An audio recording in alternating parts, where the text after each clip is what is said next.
Well, hi there. Welcome back. I'm Shani Allen, from Basic Bone Nutrition, where I share meal ideas and nourishing insights so that you can nourish your body and your well-being. Cyclospora Outbreak. I don't know if you're aware, but that's on the tip of so many people's tongues, just as much as it is not. Because what is happening right now is this is a parasite that's affecting certain foods, in particular fruits and vegetables. And it's basically sending people to the bathroom. Explosive type action happening in the bathroom. And it's not good for a lot of people. So the recommendation right now is to combat this, to cook your fruits and vegetables. And there are specific fruits and vegetables right now that are being affected or have been identified as the culprits. So your bag salads, bag salad kits, your lettuces, your leafy greens, your fresh herbs like cilantro, as an example, your thin skin fruits like your berries, apples. I'm not sure about tomatoes, but the idea here is it's a parasite that's so small that you can't see it, and using your typical vinegar, baking soda wash is not helpful. The only way to handle that parasite is to cook it, so applying heat. So what does this mean? This means that for a lot of folks, there's panic. So my advice is please don't panic. I understand the distress, especially if you're somebody who eats a lot of bag salads or rely on them for their ease of use and variety. I do too. If you're somebody who eats a lot of fruits, especially those thin skin fruits in your meals, in your breakfast, in your smoothies, as snacks, this can feel like, okay, so what am I supposed to do now? Well, one, do not panic. Two, get an idea of what is being affected or the foods that are affected. And this is why regulation is important. I won't say anything more than that. But when you don't have the proper resources dedicated to disseminating adequate information, people are just scrambling to find out what is reliable. So that's the first thing I would suggest you do.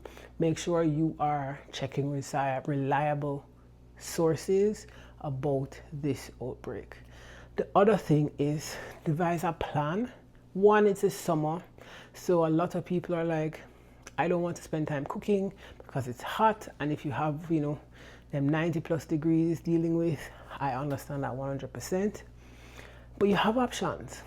And the first one I'm going to suggest is not to panic. Look at what you have. So I bought a bunch of fruits and vegetables before I became aware of what was happening. And so I had to rethink what I was going to do with these fruits and vegetables. And I bought things like lettuce, not the bagged, but whole head of lettuce. I bought bagged kale, bagged spinach. I didn't buy any berries, but I bought some apples. I had some bananas and some bell peppers and some tomatoes. So with that grocery haul, what am I to do? Not panicking is important, but identifying the foods that you can quickly put together and how you can put them together. And because the best way to deal with this parasite right now is to cook these fruits and vegetables, then that's what I'm choosing to do. You could choose to do the same thing. And there are various ways of cooking. For one, the heat. A lot of people are going to talk about it being too hot. Well, you have an if you have an air fryer, that's one way to utilize it. If you have a grill, that's another way to make use or to get the job done. So use what it is that you have available, but also recognizing that right now complaining about it is not really going to help much. That's the truth. This is why it's important to have proper regulation and funding, because we don't track with what is happening. There's not adequate tracking of this outbreak, let alone dissemination of reliable information. And so folks are scrambling to get as much information as possible, but also how to act. So cooking your fruits and vegetables is the best course of action. You can choose to not, to disregard all of that and pray for the best, because I know I've seen threads and I've seen discussions where people are doing just that. I won't even go into that, but the point here is, if you would like to minimize the effects or minimize your chances of dealing with the parasite, which yields to sending you to the bathroom in an uncomfortable way, not even a colonoscopy prep is this bad from what I understand, you want to make sure you cook your fruits and vegetables. So if you buy thin-skinned fruits like berries, apples, those are the two types of fruits I can think of right now. Or peaches, plums, those types of things. Even though I don't know if those are affected, I know for sure berries are, and I say thin-skinned fruits because the parasite is so small, but it does a good job of getting into the fruit or the vegetable because of how its nature. And thin-skinned, does a better job of that on thin-skinned fruits than it does on the thicker skinned ones, like say your citrus or your bananas, for example. So your thin-skinned fruits, what can you do with them? Cook them. So if you're used to making them in a smoothie, this might not be the time to do that. Or you could cook them and utilize them in a drink in some way. So for example, you could cook the blueberries down into a compote, make a syrup with that, and use that to make a lemonade or some kind of drink. You could also use said compote of the berries in pancakes. You could have that on top of your cereal or your porridge or your yogurt. So there are ways to utilize, and you could bake them in a bake. You could put them in cookies, you could put them in pancakes, you could put them in a crumble, you could make them in a pie, crisp. There are many ways you can cook your fruits, and cook doesn't necessarily mean just on the stove. You could bake them, you could air fry them, like I said, you can grill them, and those are ways to take care of the parasite. When it comes to your vegetables now, especially those leafy green ones, that might be a little challenging for you, especially if you have like lots of lettuce. Now the thing about lettuce is it wilts on the heat for sure. But a nice little trick that I have utilized before is with a romaine, head of romaine. Let's use romaine as an example because that's one of the most commonly affected ones. If you cut it down in half and pan-sear it, that's a good way to help kill the parasite. You get a nice little grill char on that, and you have that with fish, you could have that with chicken, you could even put that on a burger. I did that this weekend where I grilled some of the lettuce leaves and put on the burger because I just didn't want to throw away all of that lettuce. Now apparently where the source is, from what I understand, it's in Michigan. That's where you have the most cases. I don't know what the number is. The last time I saw was 1,200, and that was a couple days ago, so that's more than likely much more now. But from what I saw, the common thing that was being said was that certain bagged salads or certain brands of bagged salads is where it's coming from. So you want to avoid bagged salads right now completely. So that's your bagged lettuce, your bagged spinach, your bagged greens, period. You want to avoid those, but you cook what you have. So kale, instead of throwing that in a smoothie, you want to saute that with some peppers, maybe some onions, and you should be fine. Spinach, you could do the same thing. Tomatoes, cook down your tomatoes, throw that in some pasta, you have a nice little sauce.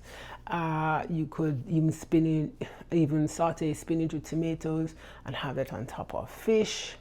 If you have fresh herbs, which is another thing that is impacted as well, you could put your herbs in, make a butter reduction, add the herbs in there. The heat helps kill it. Cilantro, for example, is something that I would put in cooked rice, make cilantro lime rice. So just think about how can you simply change the way you use the same foods.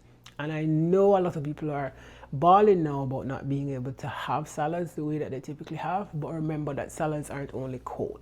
Now is the time to explore cooked ways of having a salad. Just because it's cooked does not mean it's not a salad. So a kale can still be had in a salad even if you cook it. Lettuce can still be had in a salad even if you cook it. Just think of it as it being drenched in whatever dressing, because that's what happens to it anyway, so it might wilt. So just, I implore you right now to think outside of the box, meaning, yes, we're dealing with this outbreak. No, it doesn't mean that you can't eat your fruits and vegetables. It means you have to be a little bit more intentional with them. So cook them, so grill them, bake them, roast them, broil them, steam them, saute them. Those are your best bet for handling this Cyclospora parasite right now. Put it in your porridge, the fruits that is.